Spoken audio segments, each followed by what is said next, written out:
Hi everyone, this is Teacher Jonathan, and I would like to welcome you all in our today's discussion about the integumentary system, or in simple words, skin. All right, let's get started.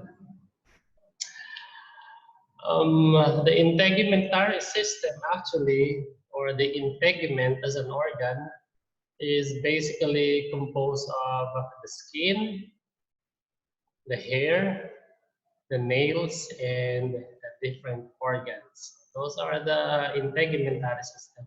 It has accessory organs.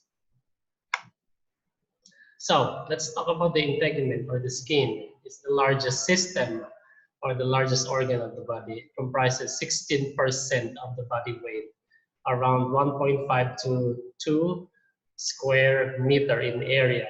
And it has two parts. It has the cutaneous membrane and the accessory structure. It has nails, hair nails, and the exocrine gland. Now, let's talk about the functions. What are the functions of the skin? What do you think are the functions of the integumentary system? First, gives us protection. It's just like a blanket when you are cold. All right. The skin gives us protection. It covers our body. All right. It's the first line of the defense of the body. It protects us from the bacteria and the viruses, and as well in the UV radiation. Next is vitamin D production. So it helps our body absorb calcium. Okay, and sensation. There are pain receptors in here, cold receptor, and other receptors. Pain, cold, even it detects other sensation like touch. All right. It's because of the sensory receptors. Next, it regulates body temperature. So when it's too hot or too cold, the skin regulates it to an optimum temperature. It's the body needed. And we know that it excretes sweat, the excess water and the excess salt goes out in our body through the skin, through perspiration. Okay, very important that we take a bath. Now I'm going to emphasize about cleaning our skin. Otherwise, it's going to be smelly because it removes waste product like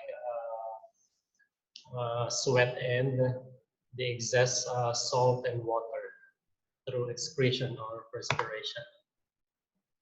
It has three major layers. It has epidermis, dermis, and hypodermis. So we will go through this layer one by one.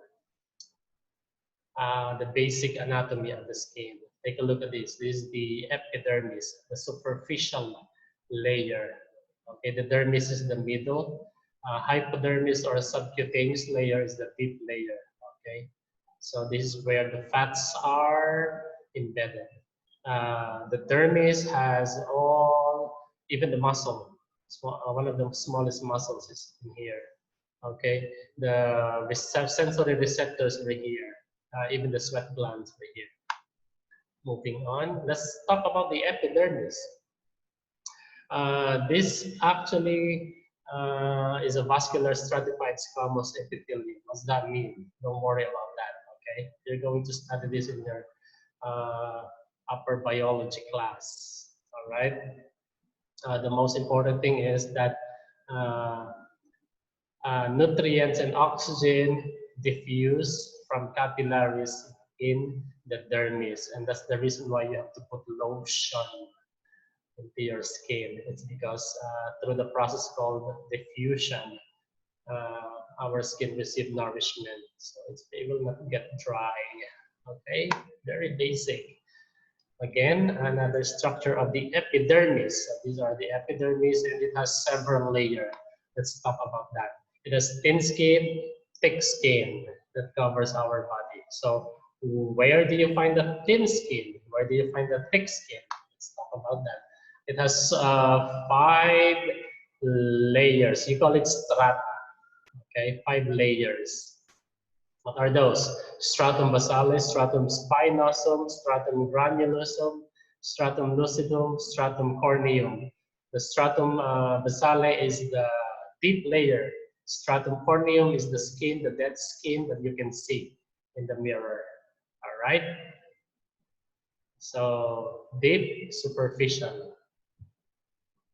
In between, we'll talk about that. Okay, here we go. So these are now the different layer of the epidermis. This is epidermis only. All right. So stratum basale is the cells that producing new skin, the new cells every single day. Okay. The surface layer is the dead skin. That's why you have to scrub it. Every time you take a shower, you scrub it because every day you are producing new skin.